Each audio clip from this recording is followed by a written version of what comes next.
Olá pessoal, bom dia, boa tarde, boa noite a todos os senhores que são inscritos no nosso canal Anotações de Processo Civil.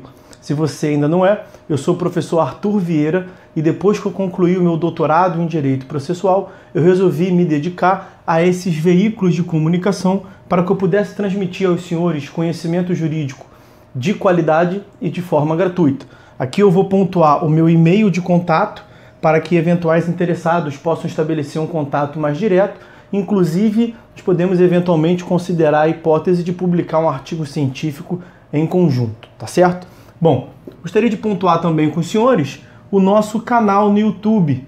Se você ainda não é inscrito, basta clicar no ícone do livro que fica no canto inferior do vídeo para que você se inscreva. Sugiro também que você clique no ícone do sininho para que você possa ativar as notificações dos vídeos que são constantemente disponibilizados por aqui.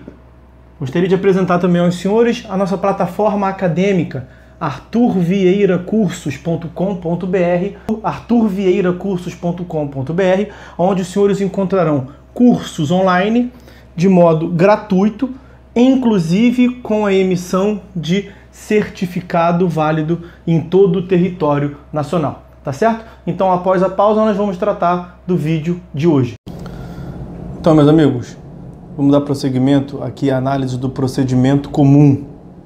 Estávamos vendo nos últimos vídeos a sequência do procedimento comum, vimos a petição inicial, o despacho preliminar, as hipóteses de extinção prematura do procedimento, tanto pelo indeferimento da petição inicial, seja pelo julgamento liminar de improcedência.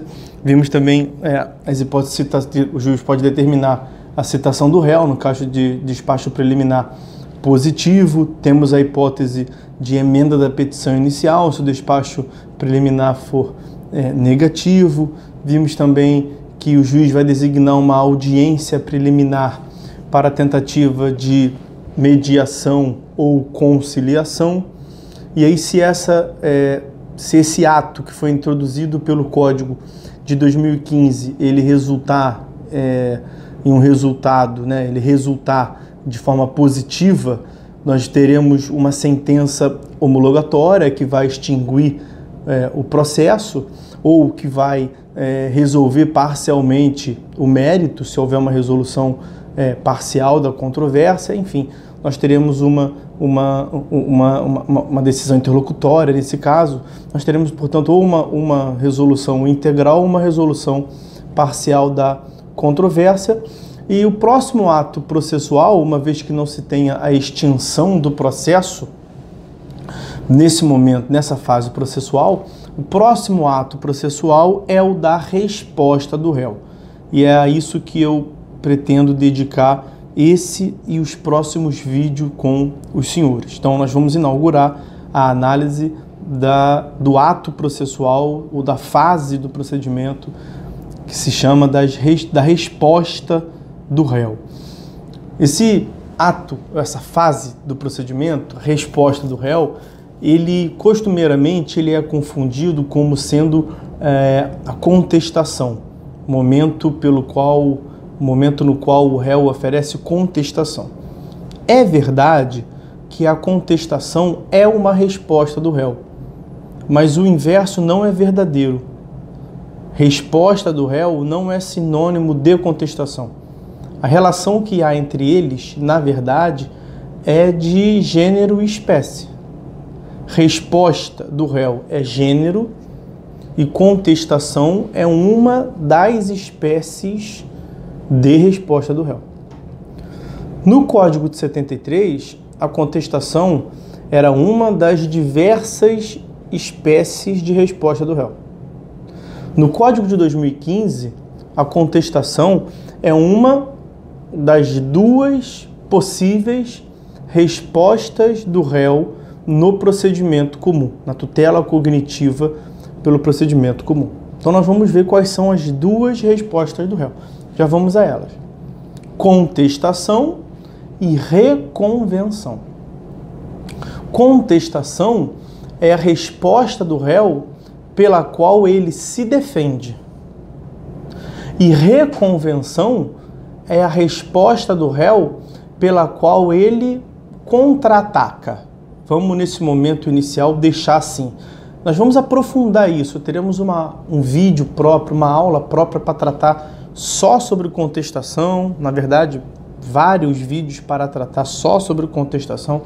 Isso é um vídeo introdutório sobre respostas do réu de maneira, vamos assim dizer, ampla, noções gerais, considerações gerais, lato sensu. De forma mais técnica, eu diria que a reconvenção é o veículo processual, o instrumento processual, o ato processual, por meio do qual o réu formula pretensão em seu próprio proveito em face do autor. Então a reconvenção, ela é, na verdade, uma demanda incidental. No mesmo processo em que nós temos uma demanda formulada pelo autor em face do réu, na qual ele pode se defender, e ele se defenderia, ou ele se defende pela contestação, ele pode também formular uma outra demanda, daí eu ter chamado de contra-ataque. Ele pode se defender, como ele pode também contra-atacar. Pense numa luta. Um boxe. O lutador de boxe pode se defender dos golpes do seu oponente, como ele pode contra-atacar. E todas têm o objetivo de sair vitorioso do ringue. Então é basicamente isso.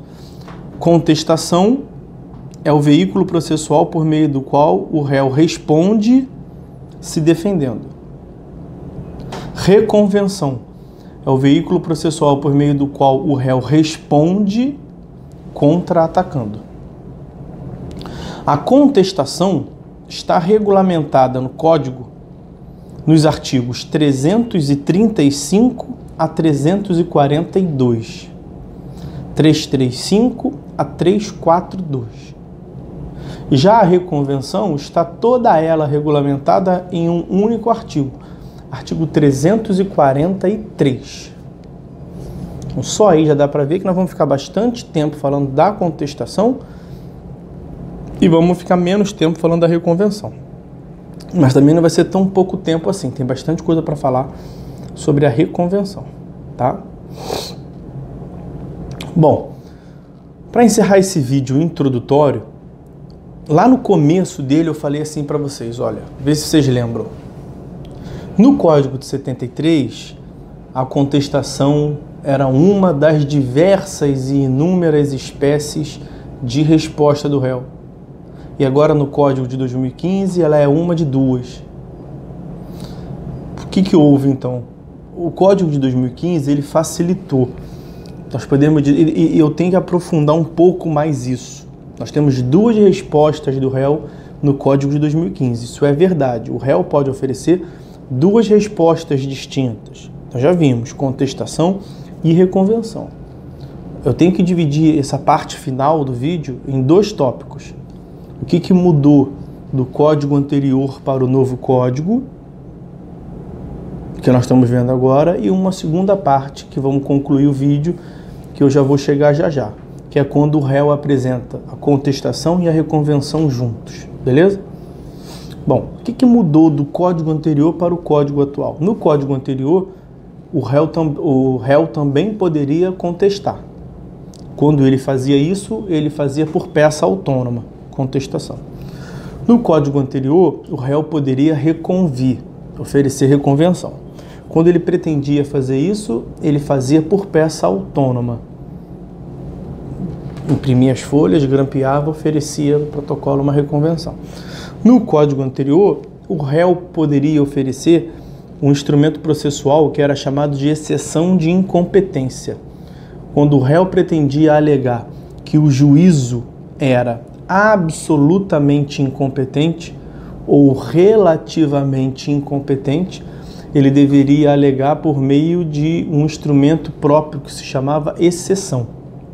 Então havia exceções de incompetência, exceção de incompetência absoluta ou relativa.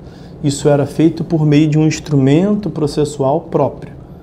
Ou seja, isso era formulado por meio de peças autônomas, distintas da contestação e da reconvenção. Com o código atual, está junto da contestação. No código anterior, o réu também poderia formular, como resposta do réu, a impugnação ao valor da causa, o que era feito por peça autônoma. Lembra que um dos requisitos da petição inicial, previsto no artigo 319, salvo engano, 319, inciso 5º, é que o autor apresente o valor atribuído à causa? Pois bem, o réu pode impugnar o valor atribuído à causa, porque estando o valor atribuído à causa equivocado, provavelmente o autor pagou custas inferiores. E posteriormente no processo, se o réu vier a ser vitorioso, os ônus que incidem sobre a sucumbência repercutirão alguma deles sobre o valor atribuído à causa. Então tem algumas consequências processuais que incidem sobre esse valor atribuído à causa. Qual é o momento próprio para se impugnar o valor atribuído à causa? Na resposta do réu. No Código de 73, isto era feito por um veículo processual autônomo. O réu poderia impugnar? Poderia. Tinha que apresentar uma contestação, tinha que apresentar uma reconvenção, tinha que apresentar uma exceção de incompetência, tinha que apresentar uma impugnação ao valor da causa e tinha que apresentar a outra hipótese para complementar, a impugnação à gratuidade de justiça, tudo em peça separada. Então você imagina que Vossa Excelência concedeu ao autor o benefício da assistência judiciária gratuita, JG, justiça gratuita, gratuidade de justiça. Você, réu, não concorda. Você acha que tem subsídios, elementos suficientes para revogar a gratuidade de justiça. Claro que para você é interessante, porque pode ser que o autor não tenha dinheiro, condições suficientes, ou não tenha interesse para manter o andamento, os custos, para subsidiar os custos daquele processo. Uma coisa é você postergar ou conduzir um processo sem ter que pagar nada por ele. Outra coisa é você ter todo um estresse, um trabalho de conduzir um processo tendo que pagar por ele. Então pode ser que o réu tenha interesse em impugnar a gratuidade de justiça para desestimular o autor a prosseguir com aquele processo. Você poderia fazer isso no Código de 73? Poderia, mas tinha que fazer isso tudo em peças autônomas. Então, se no seu caso concreto todas as hipóteses estavam presentes, você deveria apresentar 5 peças autônomas no ato de defesa, porque era assim que o Código exigia. E no Código atual? Bom, no Código atual você continua podendo se defender. Isso tem que ficar muito claro. No Código atual, você continua podendo alegar que o benefício da gratuidade de justiça foi concedido indevidamente. Você continua podendo discutir qual é o correto valor atribuído à causa. Você continua podendo discutir, evidentemente, se o juízo é absolutamente ou relativamente... Me perdoem. Você continua podendo discutir se o juízo é competente ou incompetente, absoluta ou relativamente incompetente. Só que o que o Código de Processo Civil de 2015 fez? Ele mudou a forma, é uma questão meramente formal, ele mudou a forma pelo qual isto é feito. O que ele disse é o seguinte: réu, quer alegar estas questões? Incompetência, seja absoluta ou seja relativa, tanto faz. Quer discutir valor da causa?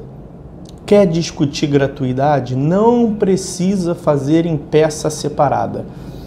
Faça tudo na contestação. Onde é que está isso? Artigo 337. Nós trataremos do artigo 337 aqui no momento próprio, mas já estou adiantando porque isso é importante para esse aspecto introdutório. O artigo 337, ele disciplina as questões preliminares da contestação.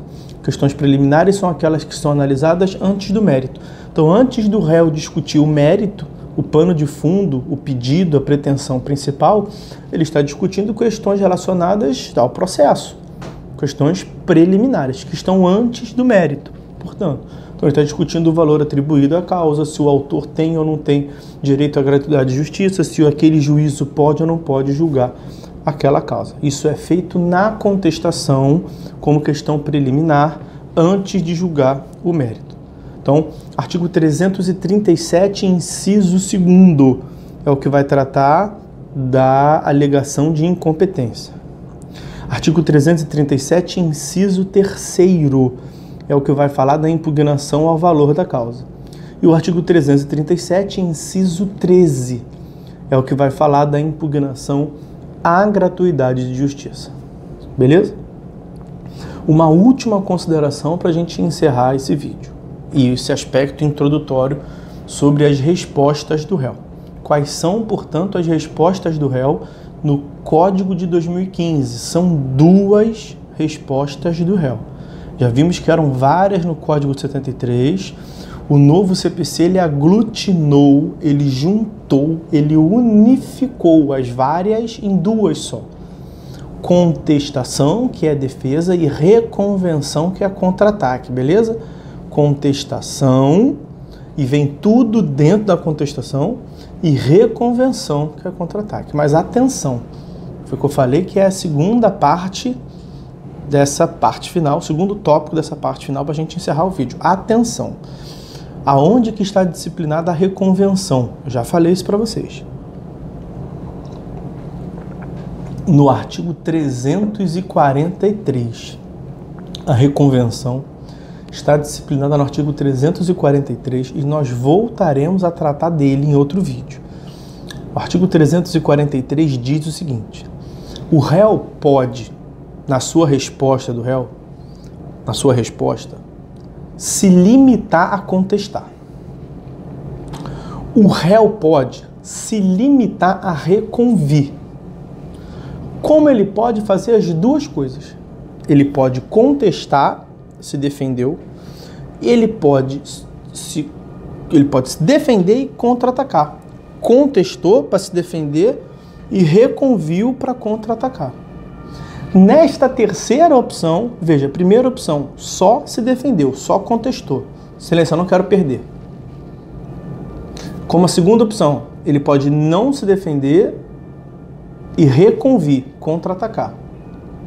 Então ele não bloqueou o ataque, levou uma porrada na cara do oponente e contra-atacou. Pode fazer isso.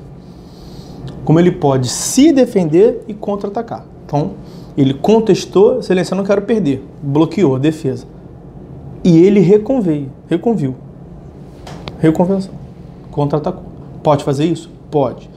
Contestou e reconviu. Aí o 343 diz o seguinte: quando o réu, na sua resposta, cumula a reconvenção e a contestação, a reconvenção virá dentro da contestação. Quantas respostas do réu nós teremos? 2. Ele terá contestado e terá reconvido, mas formalmente nós veremos apenas um instrumento processual, que é a contestação. Então nós teremos, do ponto de vista material, substancial, 2 atos processuais, mas formalmente você vai ver apenas um ato. Por quê? Porque a lei diz que a lógica do CPC é a aglutinação, a desburocratização, vem tudo dentro da contestação. As outras modalidades de resposta do réu do Código de 73 foram incorporadas à contestação. E o Código foi tão longe nessa lógica de incorporar a contestação que mesmo a reconvenção foi incorporada à contestação. Quando o réu opta por contestar e reconvir, a reconvenção vem dentro da contestação. O que não significa que ele tenha apenas contestado. Formalmente, ele terá contestado, mas materialmente ele contestou e reconviu. Atenção a isso, tá? Porque são 2 respostas do réu. E dentro da contestação nós teremos um capítulo próprio para a reconvenção. Beleza?